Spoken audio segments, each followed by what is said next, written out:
오늘 누가복음 10장 25절부터 37절의 말씀 가지고 우리의 시야를 넓혀 주옵소서라는 제목으로 하나님의 말씀 선포하도록 하겠습니다.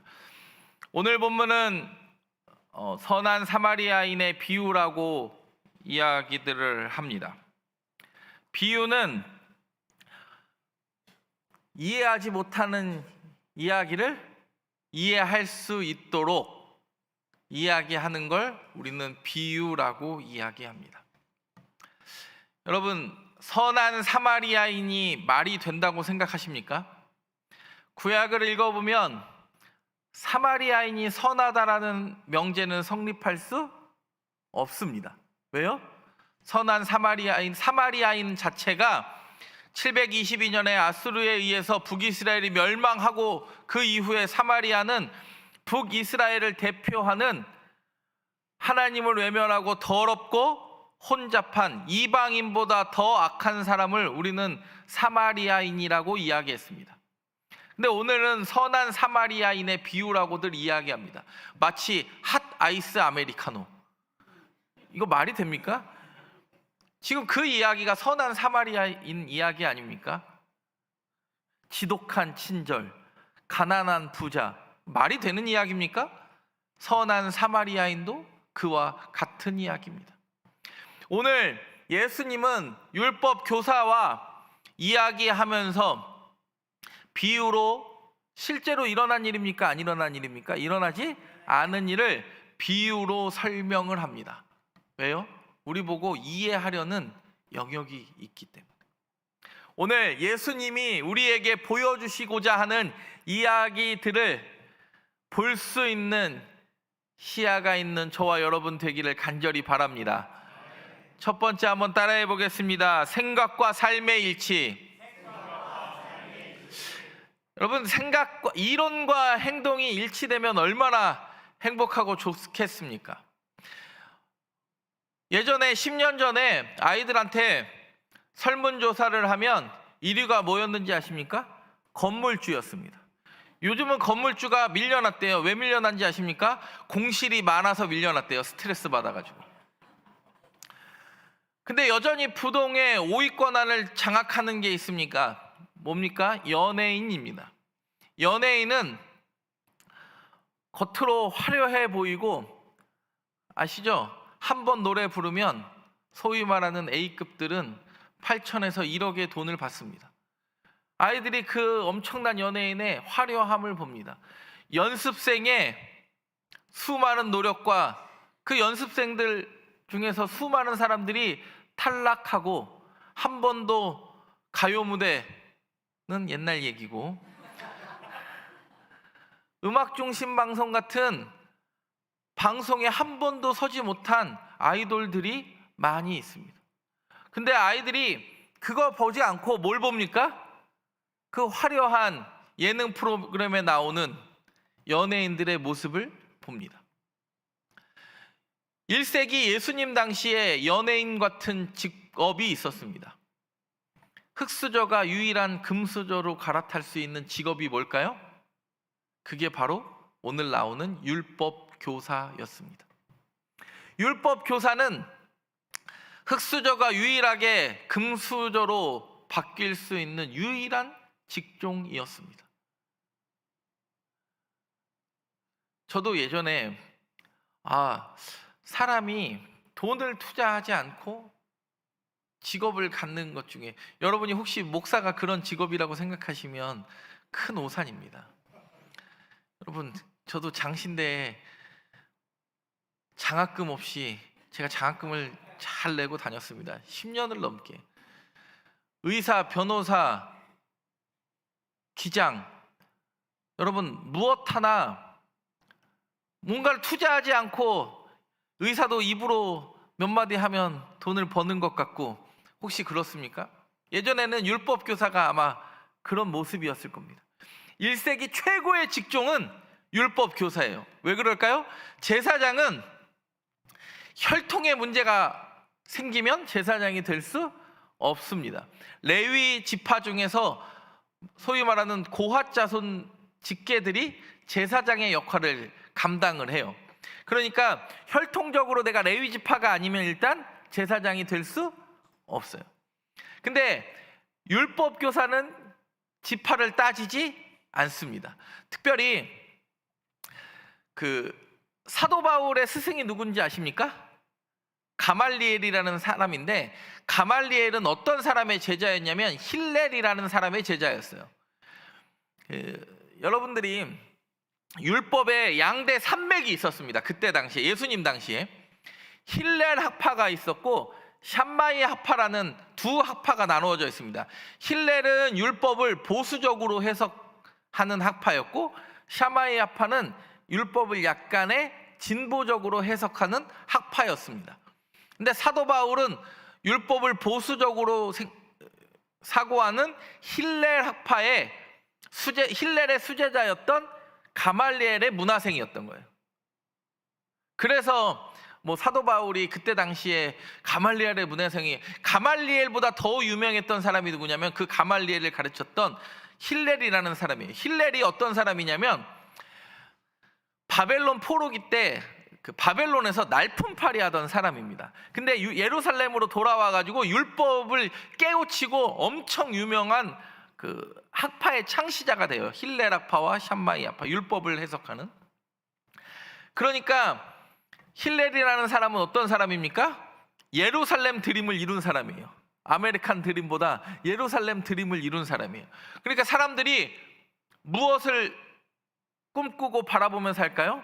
힐렐같이 좋은 율법교사 되기를 바라는 마음으로 사람들이 율법교사 되고 싶어 해요. 근데 율법이라는 게 누구의 말씀을 묵상하는 겁니까? 하나님의 말씀을 묵상하고 깨닫는 거예요. 근데 내 능력으로 됩니까? 하나님이 지혜 주신 겁니까? 하나님이 지혜 주신 건데 사람들이 누구의 능력이 강한 것 같아요? 내 능력이 강한 것 같아요.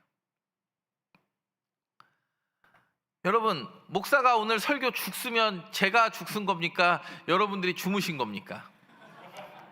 그러면 혹시 만약에 여러분, 제가 오늘 설교를 소위 말하는 홈런이라도 치면 제가 친 겁니까? 여러분이 잘 들으신 겁니까? 네. 사실 목사도 교만하기가 쉽고 율법교사도 교만하기가 매우 쉬운 게 누구의 능력이라고 생각을 해요? 그게 자신의 능력이라고 생각을 해요.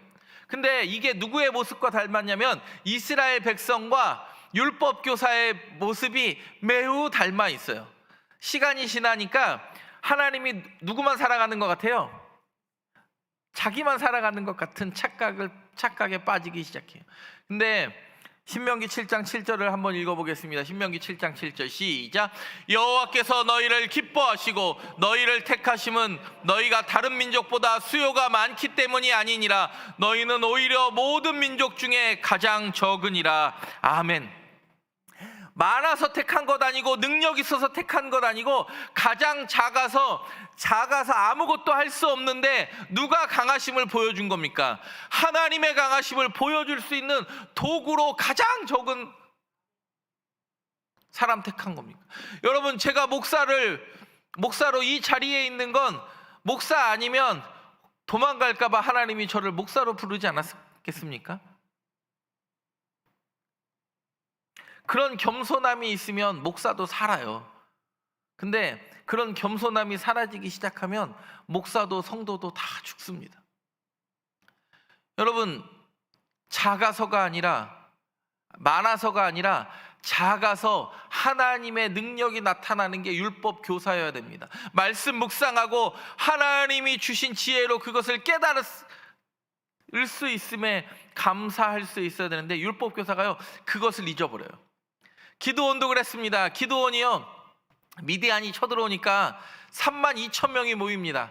근데 전쟁법에 의해서 두렵고 떨은 사람 돌아가라고 그랬더니 22,000명이 돌아갑니다. 10,000명이 남았습니다. 하나님이 하룻샘에 가서 물 먹는 것으로 전쟁 나갈 사람을 뽑겠다고 그랬더니 9,700명과 300명이 나누었습니다. 그래서 기드온은 누굴 데리고 나가려고 했을까요? 9,700명 데리고 나가려고 했더니 9,700명은 집에 가라고 이야기하고 300명은 왼속에 항아리 속에 횃불, 오른손에 나팔 들고 미디안 전쟁에 300명이 이깁니다. 기드온의 능력입니까? 전쟁에 능하신 하나님의 능력입니까? 하나님의 능력입니다. 히스기야가 아수르 사네립이 18만 5천 명을 데리고 쳐들어왔습니다. 편지를 받고 두려워 떨며 하나님께 기도했더니 칼 한 번 들지 않고 18만 5천 명의 군사가 물러갔습니다. 근데 기드온도 히스기야도 공통점이 있습니다. 끝이 좋지 않고 그 모든 것의 능력이 누구에게 있다고 착각을 해요? 내 능력이라고 착각을 하니까 기드온과 히스기야가 끝이 좋지 않습니다. 율법교사도 마찬가지입니다. 이 하나님의 말씀을 깨달아 알 때 얼마나 기쁘고 행복했겠습니까? 그것으로만 만족했을 텐데 사람들이 환호하고 열광하기 시작하니까 누구의 능력이라고 착각합니까? 내 능력이라고 착각합니다. 그래서 첫 번째와 두 번째 질문 사이에 이 질문에, 이 이야기에 율법교사의 의도가 숨어 있습니다. 누가복음 10장 25절 상반절 보면 이렇게 이야기합니다. 어떤 율법교사가 일어나 예수를 시험하여 이르되, 10장 29절 상반절에 뭐라고 이야기합니까? 그 사람이 자기를 옳게 보이려고. 여러분, 율법교사는 어떤 사람입니까? 누구를 시험해야 되는 사람입니까? 누군가의 시험을 말씀으로 풀어줘야 되는 사람입니까? 말씀으로 풀어줘야 되는 사람 아닙니까? 그리고 자기를 옳게 보여야 됩니까? 나를 붙잡아 사용하신 하나님이 위대해 보여야 됩니까? 근데 율법교사는 예수를 시험하려고 하고 누구를 옳게 보이려고요? 자기를 옳게 보이려는 의도를 가지고 있습니다. 끊임없이 하나님의 자리에 율법교사는요, 누가 앉아버렸습니까? 자기가 앉았는데 자기가 왜 앉아 있는지도 모르게 앉아 있습니다. 여러분, 율법교사가 제일 분반인 건 이거였어요. 그 비유의 대화 가운데 다른 사람 다 이해할 수 있는데 예수님의 대화 가운데 누가 제일 이해 못합니까? 사마리아인이 그 자리에, 내가 있어야 할 자리에 누가 있어요? 사마리아인이 있어야 되는 걸 율법교사가 너무 이해를 못해요. 왜요? 사마리아인에게 천국의 자리를 예수님이 열어주니까 율법교사는 누구의 생각으로 천국을 열어주려고 그래요? 내 생각에 이 사람은 들어간다 안 들어간다 누가 판단하려고 그래요? 내가. 여러분, 천국은 내가 들어가고 싶다고 들어가는 겁니까? 하나님의 절대 주권입니까? 하나님의 절대 주권인데요, 끊임없이 누가 판단하죠? 내가 판단을 해요. 그래서 예전에 목사님들은 이런 농담 많이 하셨습니다. 천국에 들어가면 3번 놀란다고 이야기합니다. 저 사람이 와 있어서 놀래고, 또 왜 놀래죠? 그 사람이, 내가 생각했던 그 사람이 없어서 놀래고, 3번째는 왜 놀래요? 내가 와 있어서 놀래요. 처음 들어보셨습니까? 여전히 율법교사는 내 생각과 내 주관으로 하나님의 구원과 방법이 이루려고 생각했는데 예수님이 다른 구원과 다른 방법을 예수님이 제시하는데도 받아들일 준비가 되어 있지 않습니다. 여러분, 토론 한번 보십시오. 율법교사와 첫 번째 질문 보세요. 선생님, 내가 무엇을 하려야 영생을 얻겠습니까? 율법에 무엇이라고 기록되었느냐? 네가 어떻게 읽느냐 그랬더니 정답을 이야기합니다. 내 마음을 다하며 목숨을 다하며 힘을 다하며 뜻을 다하여 주 너의 하나님을 사랑하고 또한 내 이웃을 내 자신과 같이 사랑하라 하였나이다.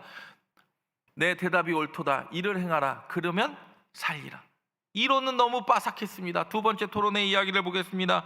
그러면 내 이웃이 누구니까? 내 생각에는 이 3사람 중에 누가 강도 만난 자의 이웃이 되겠느냐? 자비를 베푼 자니이다. 가서 너도 이와 같이 하라. 2번에 예수님이 하라라고 나와요. 하나님 사랑과 이웃 사랑. 그리고 이거 3명 중에 누가 이웃이 되겠느냐? 하라 그래요. 여러분, 율법교사가요, 여전히 자기의 생각이 딱 갖춰져 있어서 깨어져요? 안 깨어져요? 안 깨어져요. 왜 안 깨어집니까? 내가 평생을 그렇게 신앙생활 했기 때문에 안 깨어져요. 신앙생활 잘하는 사람은요, 말씀 그대로 말씀을 날마다 읽을 때마다 생각이 유연한 사람이에요. 누구의 뜻대로?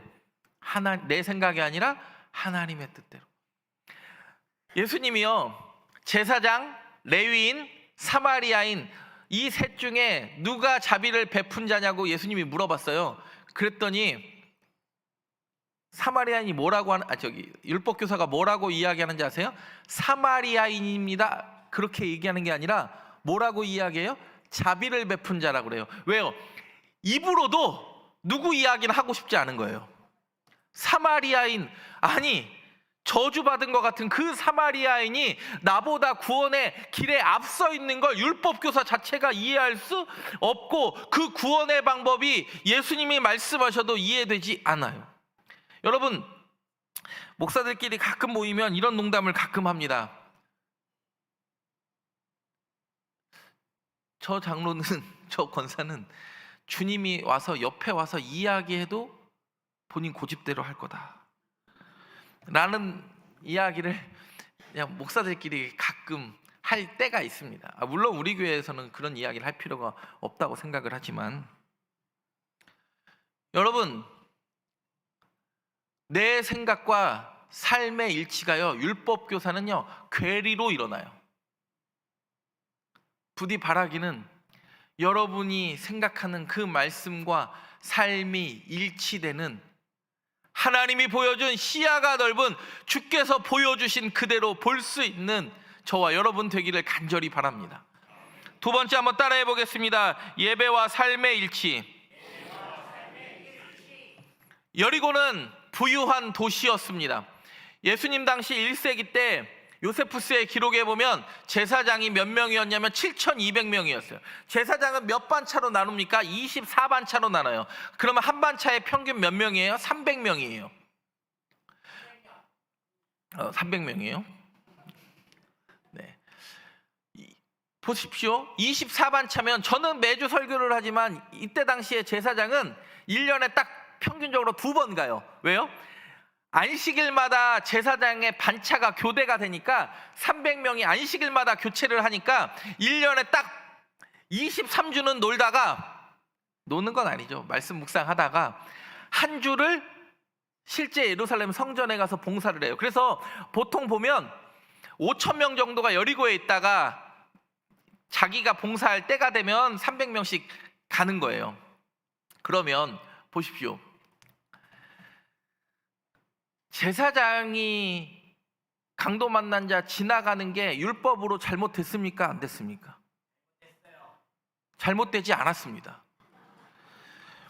레위기 21장 1절을 보십시오. 레위기 21장 1절 시작. 그래서 모세에게 이르시되 아론의 자손 제사장들에게 말하여 이르라. 그의 백성 중에서 죽은 자를 만짐으로 말미암아 스스로를 더럽히지 말려니와. 율법에 뭐라고 적혀 있습니까?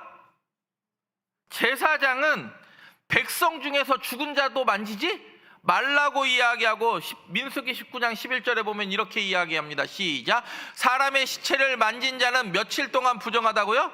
이래 동안 부정해요. 여러분, 여기서 그래, 목사는 다 똑같아, 제사장 다 똑같고 레위인 장로들도 다 똑같아. 여러분, 이렇게 지금 이 성경을 보면 예수님은 지금 그런 의도를 갖고 있는 게 아니에요. 왜냐하면 자신의 생각의 틀에 갇혀 있는 사람을 시야를 넓혀주는 거예요. 왜냐하면 제사장이요 1년에 딱 2번 가요. 2번. 한 번 예루살렘 성전 가려고 23주를 기다렸어요. 그리고 원래 설교는요 녹이 글면 녹이 글수록 산으로 갈 확률이 높습니다. 목사도 가끔 설교 준비를 너무 많이 하면, 내용이 너무 이 원고에 많아지면 보통 산으로 갈 확률이 높고 성도들과 저와의 괴리가 일어날 확률이 굉장히 높거든요. 여러분 보세요. 제사장이 일주일을 예루살렘 성전에서 봉사하다가 이제 또 23주를 쉬러 여리고로 내려갑니다. 내가 만난 일주일 동안, 반년을 기다리다가 일주일 동안 만난 하나님을 간증하고 싶을까요? 23주를 말씀 가운데 묵상하고 싶을까요? 근데 지금 누가복음 10장 30절을 보세요. 누가복음 10장 30절 시작. 예수께서 대답하여 이르시되 어떤 사람이 예루살렘에서 여리고로 내려가다가 강도를 만나매 강도들이 그 옷을 벗기고 때려 거의 죽은 것을 버리고 갔더라. 옷이 벗겨졌어요. 그러면 신분 알아요, 몰라요? 모르죠. 왜요? 옷이 그 당시에 신분의 역할을 했으니까. 그리고 옷도 벗겨지고 거의 죽은 채인지 이 사람이 시체인지 아닌지도 몰라요. 그러니까 제사장과 레위인은요, 제사장은 자신이 또 일주일에 격리를 당할 수 있잖아요. 지나갑니다. 레위인도 누구 따라 지나가요? 제사장 따라 지나가요. 그래서 원래 앞에 있는 사람이 중요한 겁니다.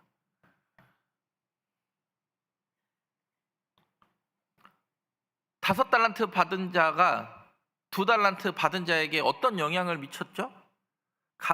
또 그와 같이 하여 그랬어요. 2달란트 받은 자는요, 누구 따라가다가 대박 맞은 거예요? 5달란트 받은 자, 그냥 따라간 거예요. 오늘 제사장도요, 레위인은 누구 따라가요? 그냥 제사장 따라가요. 여러분 생각을 해보세요. 지금 제사장과 레위인을 욕할 게 아니라 이 사람들은요, 자신이 생각한 예배가 그냥 정답인 줄 알고 살았던 거예요. 근데 예수님은 그 사람의 시야를 넓혀서 당신의 예배가 지금 성전의 예배만이 아니라 삶 가운데 어떤 예배가 드려지고 있는지를 묻고 있는데요, 율법 교사도 그 시야를 벗어나요, 못 벗어나요? 못 벗어나요. 여러분, 수학 공부 못하는 사람의 특징이 뭐예요? 맨날 고등학교 때 뭐라고 이야기합니까? 내가 어른들 보니까 더하기 뺄셈, 자기 돈 계산만 잘해도 먹고 사는데 전혀 지장 없다고 이렇게 이야기하는 사람은요, 수학 공부 못하는 사람의 특징이에요. 왜요? 수학 교육의 의도를 파악을 못했어요. 왜냐하면 수학 교육의 의도는요, 정답을 산출해내는 게 목적이 아니라 논리적 사고와 문제 해결 능력을 키우는 데 목적이 있죠. 그러면서 맨날 뭐라 그래요? 수학 공부 못하는 애들은 요즘은 네이버에만 문제만 찍어도 정답을 알려준다고 이야기하고 공학계산기가 다 풀어줄 거니까 어차피 대학 가면 문제를 푸는 게 아니라 어차피 공학계산기 눌러, 걱정하지 마. 여러분, 어차피 그런 애들은 공학계산기가 필요하지 않은 대학으로 갈 확률이 높습니다. 왜요? 지금의 그 수학 문제의 어려움만 바라보니까 그 수학 교육을 통해서 어른들이 뭘 요구했는지를 알아요, 몰라요? 몰라요. 그러니까 오늘도 마찬가지예요. 예수님이 당신의 예배가 23주 동안 어떻게 예배가 드려져야 할지 의도를 파악하지 못하니까 이 사람은 뭐에 목숨을 걸어요? 예루살렘에 한 주 동안의 그 예배를 위하여 목숨을 걸어요. 시야가 굉장히 좁아요.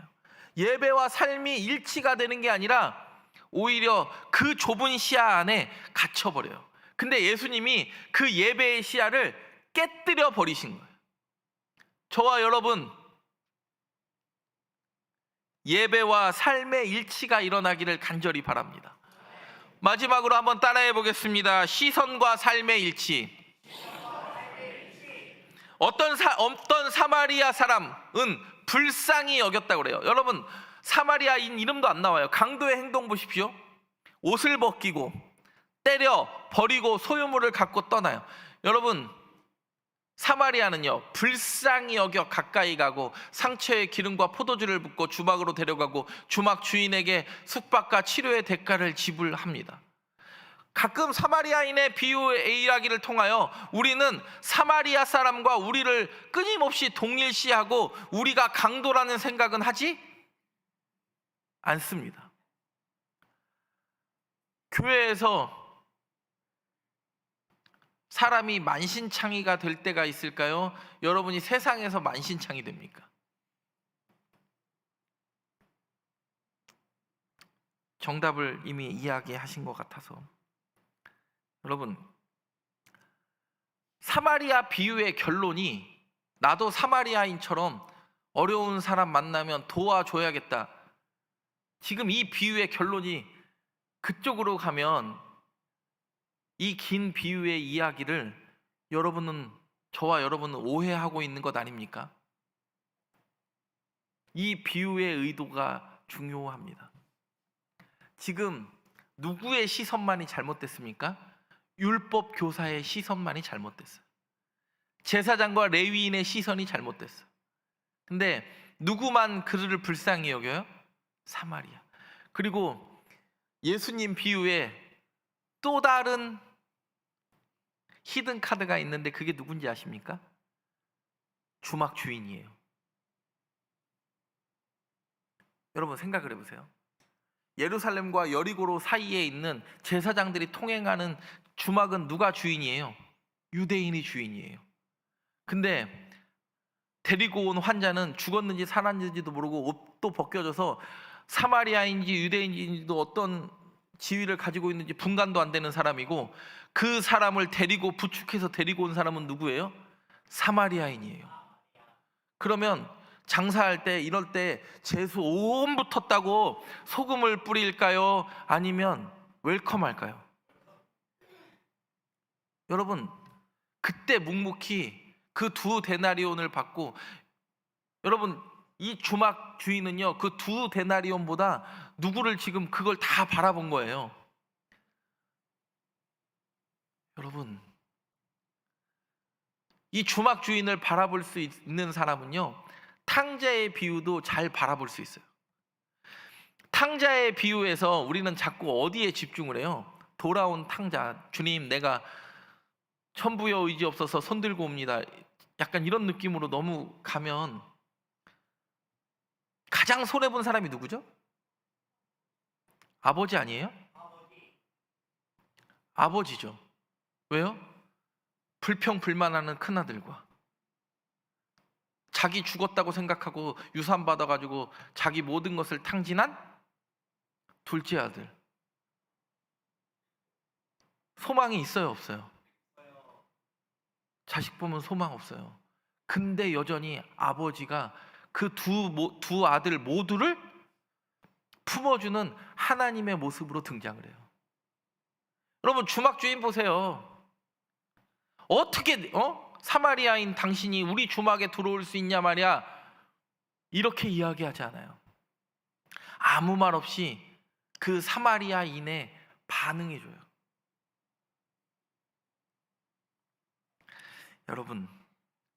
여러분의 시선과 삶의 일치가 일어납니까? 내가 머물러야 하는 시선은 나를 인정해주고 기뻐하는 곳에만 머물러야 합니까? 내가 조금 불편한 곳에 그 일들을 해야 합니까? 그림 하나 보겠습니다. 어떤 그림인지 아시죠? 빈센트 반 고흐가 그린 별이 빛나는 밤에라는 반 고흐의 유명한 역작 중에 한 그림입니다. 빈센트 반 고흐는 1879년에 26살에 벨기에의 보리나주라는 지방의 탄광으로 선교사 사역을 떠납니다. 왜? 아버지가 목사였거든요. 근데 탄광에 선교를 하러 갔더니 교회 사람들이 와요 안 와요? 안 오고 다 어디가 있습니까? 먹고 살려고 탄광에 가 있습니다. 그래서 반고흐가 그걸 보고 어디 가서 생활을 하냐면 탄광에서 같이 석탄 캐면서 그들과 함께 생활하며 복음 전하려고 노력을 합니다. 그때를 추억하며 그렸던 사람이 그 감자 먹는 사람들이나 뭐 이런 고흐의 유명한 그림들이 그때 탄광의 추억들, 그때 광부들과 함께 땀 흘리며 찬송 부르며 했던 그 추억들이 그 그림으로 나타나요. 근데 이 별이 빛나는 밤에 별도 빛나고 달도 빛나고 집들도 다 빛나는데 가장 높은 건물인 어디에만 빛이 없는지 아십니까? 교회에만 지금 빛이 안 들어오는 게 보이십니까? 옆에 사이프러스 옆에 교회에만 빛이 들어오지 않습니다. 왜요? 고흐가 벨기에 복음전도 협회에 선교사로서의 직무를 박탈당합니다. 왜 박탈당하는지 아세요? 왜 박탈당할까요? 교회를 지키지 않고 탄광에서 생활했다는 이유로 박탈당해요. 고의의 시선은 광부들에게 있었는데 그 사람들의 시선은 교회를 지키지 않은 무능력함에 있는 거예요. 여러분, 무엇이 하나님이 원하셨던 모습이었겠습니까? 그래서 반고은은 그 이후에 물론 우리가 아는 훌륭한 화가가 되지만 교회의 그림에서 유일하게 빛을 잃어버린 건물 하나는 교회입니다. 혹시 저와 여러분의 삶이 하나님의 시선과 괴리가 일어나고 있지는 않습니까? 부디 바라기는 비유를 통하여 예수님이 우리의 시야를 넓혀 주려고 하였던 그 뜻과 계획을 깨달아 알 수 있는 저와 여러분 되기를 바랍니다. 단순히 사마리아인의 비유를 통하여 불쌍한 사람들 돕겠다, 그러면 여전히 우리도 또 틀 안에 또 갇히는 어리석은 인간 됩니다. 우리의 시야를 넓혀 하나님이 보게 하시는 것, 하나님의 마음에 머무는 곳, 그곳에 우리의 시야가 머물러 빛이 감추어진 교회가 아니라 빛을 빛내는 교회로서 우리 송정교회가 사용되어지기를 간절히 바랍니다. 기도하겠습니다. 하나님, 감사합니다. 우리의 시야를 넓혀 주옵소서. 생각과 예배와 시선과 삶의 일치가 일어나는 하나님의 백성 되게 하여 주옵소서. 예수님의 이름으로 기도드립니다. 아멘.